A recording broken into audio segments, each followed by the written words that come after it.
I think we can all agree that Ubisoft has had a bit of a rocky public image these last couple of years. With games coming out that clearly weren't ready, games coming out completely void of content, games coming out that simply don't live up to what was advertised. You could say that about, you know, Steep or Watch Dogs 1, but it's really become more of an issue when it comes to Ghost Recon Breakpoint. Because, that game was littered with microtransactions when it first came out. The systems and mechanics therein were not nearly as dynamic as Ubisoft had claimed them to be. The progression was basically kill things, pick up better weapons, kill more things, pick up even better weapons, that sort of thing. And overall, the performance just wasn't very good. Now, the game it probably is really good right now. Ubisoft does have a history of making things work post launch, but it kind of hurt their public image overall, and it's caused a lot of games to be postponed. However, what seemed to be completely unaffected by that problem was Assassin's Creed Valhalla. That just had the problem of the creative director apparently being a sexual predator and getting kicked off of the game. That's kind of strange, but it's Assassin's Creed in particular that I want to talk about today. Because I think that the franchise, the IP, has kind of lost its way, at least narratively speaking. I won't say too much about how it went from being an action adventure game with RPG elements to basically a completely RPG game now. I feel like that is a thing that I want to talk about later. Because about 2 years ago, I did a video about how Odyssey is kind of indicative of the franchise or the IP, Assassin's Creed in general, getting really, really far away from what it used to be. And I kind of want to talk about that same sort of thing here. I would originally plan to make a video about how Assassin's Creed could get back on track if this game did a couple of things in particular. But I waited too long, Valhalla got announced. I could still do that topic if you want me to. Let me know in the comments if that's a video that you want to see. But today we're just going to talk about how the lore and the overall story of Assassin's Creed has kind of just lost its meaning, or lost its old allure at least, because Ubisoft just hasn't been focusing on it the way that we would like to. Now, Assassin's Creed has, or at least started out having, a simple yet complex story structure. It's basically a twofold story. It takes place in the past and in the present. In the past, you are reliving the memories of an assassin, particularly in the first game, towards the beginning of the Assassin's Order.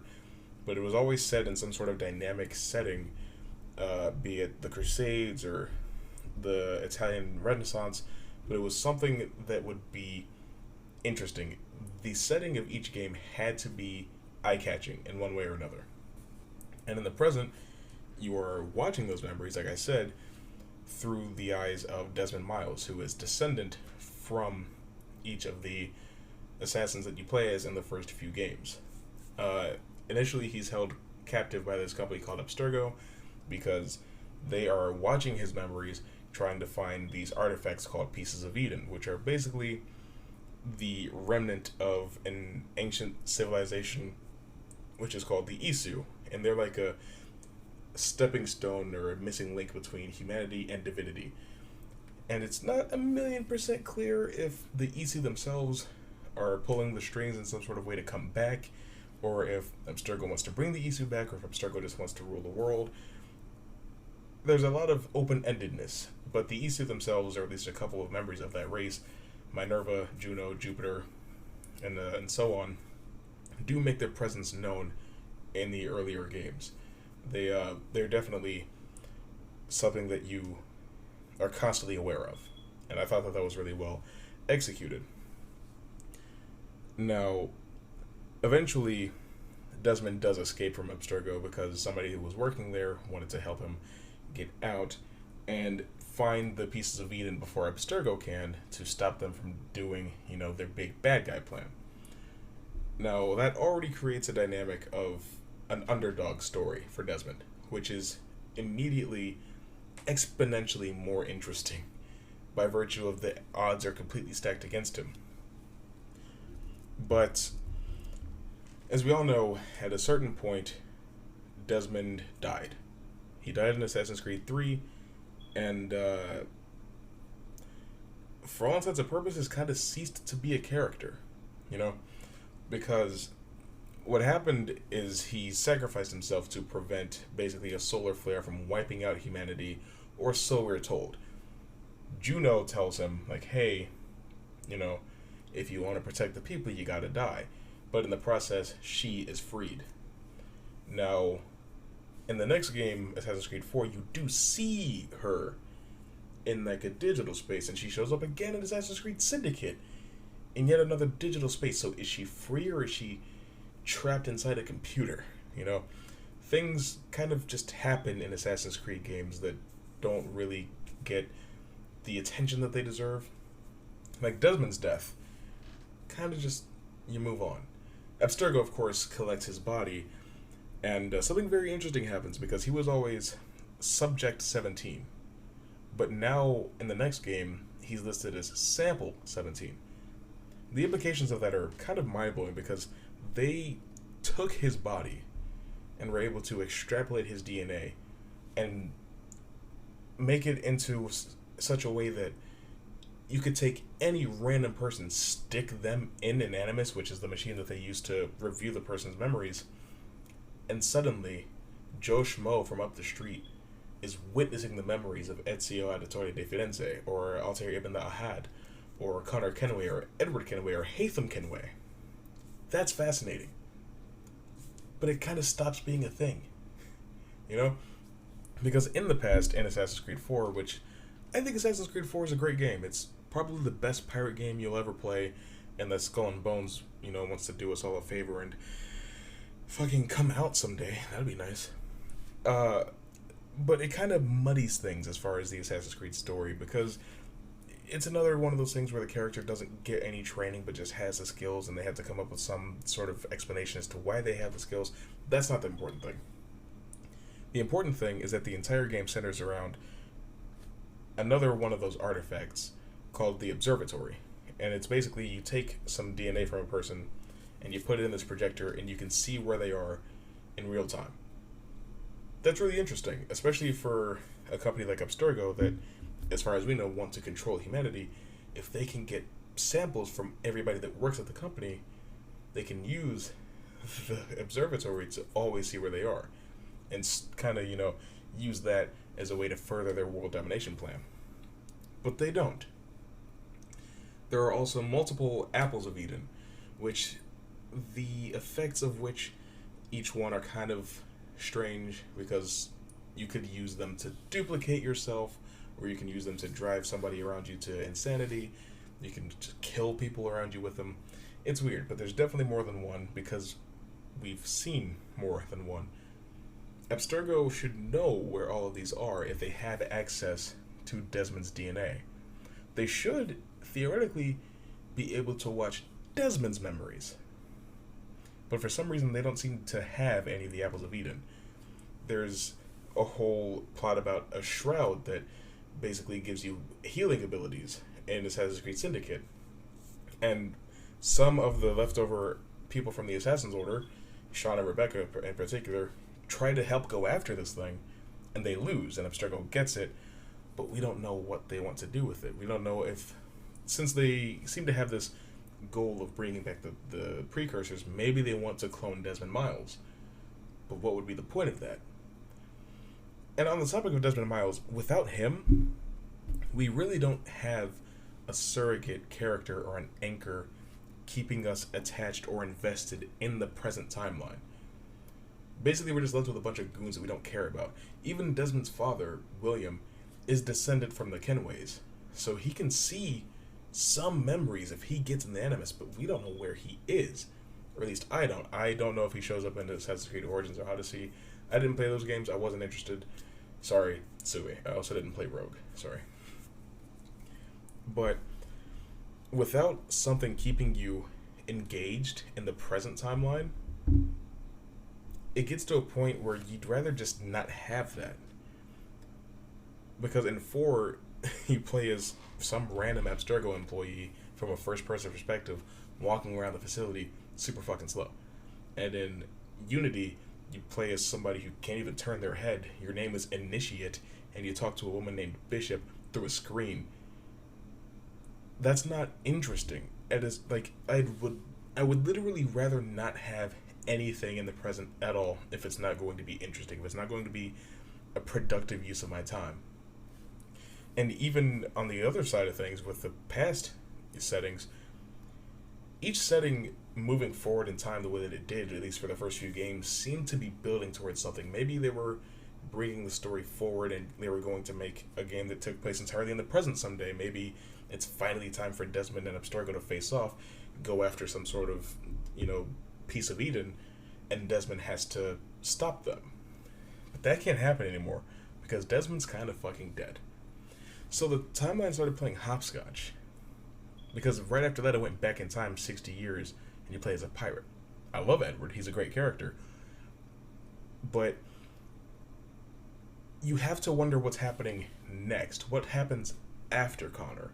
And then the next mainline entry takes place at roughly the same time as Assassin's Creed 3, in a different continent.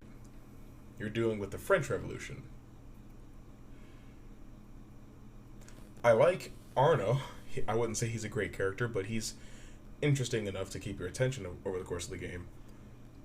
But what's going on in America? What happens in between Connor and Desmond? That's what I want to see. And that seems to be what they have no interest in showing you. Because Unity introduces another piece of Eden called the Sword of Eden, which can shoot electricity, which is cool. It can also teleport you. Abstergo seems to have no interest in it. Or maybe it's data that Abstergo never even gets, because you, being the Initiate and dealing strictly with Bishop, maybe what's left of the Assassins are the only people that have any information on where the Sword of Eden would be. But why don't they move on it?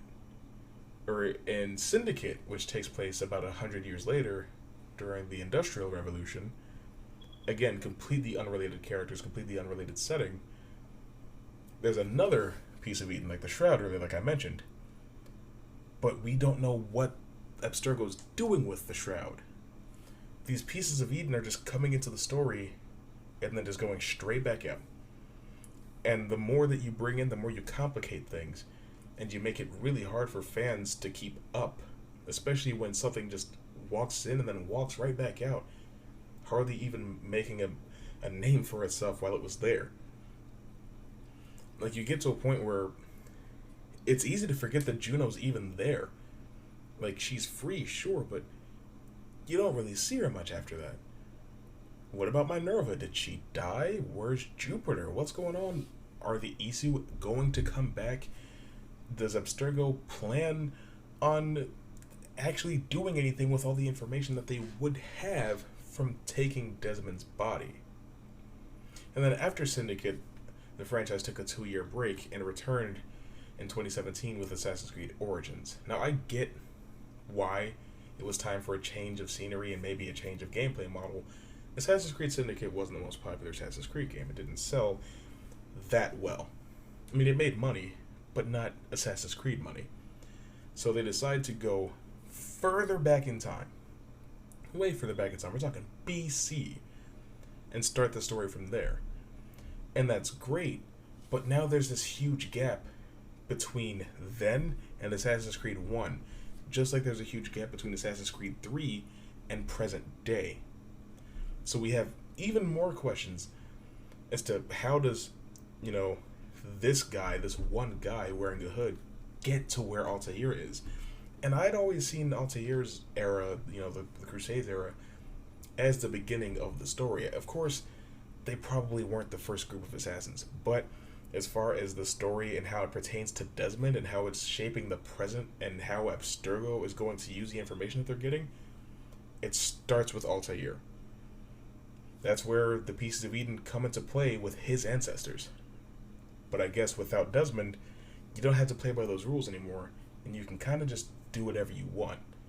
And that's a huge downside of not having that character there anymore, is not only is it making the present timeline less engaging, but the settings that these games are taking place in, don't have to abide by any rules anymore, basically whatsoever. And then the next game goes even further back. Odyssey takes place before Origins. Why would you make a game called Origins and then go further back? Now, I don't have too much to say about the setting or story of that game, apart from the fact that mythical beasts show up in that game. I don't care if it's DLC, that's kind of strange. But we're coming up on Assassin's Creed Valhalla. The Assassins definitely lived by a code of honor. That's why that's why Edward didn't just fit in right away. And Ezio is a prophet. That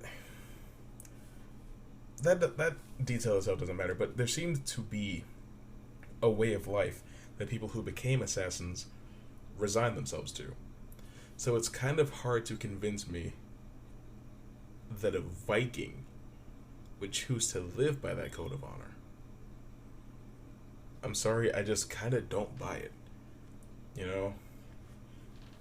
Like, Edward had to learn a serious lesson about himself and humanity before they actually let him be a real assassin. Now, I won't say that whoever you play as in Valhalla can't go through that same type of arc, but it's just kind of a system shock to see a Viking as the main character of an Assassin's Creed game. Especially when there's settings that people have been wanting forever. Like, we've always wanted feudal Japan. A lot of people want World War I, World War II type of timelines. A lot of people want to play in like, I almost said colonial England. Like, what's going on with my brain?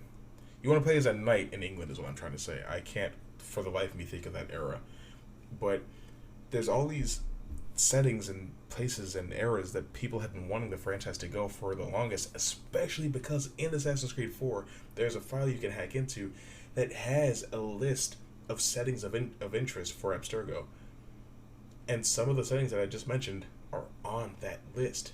So it looks like it's an Easter egg for where the future games are going to take place, but it's not. And there's also the concept of the Sage.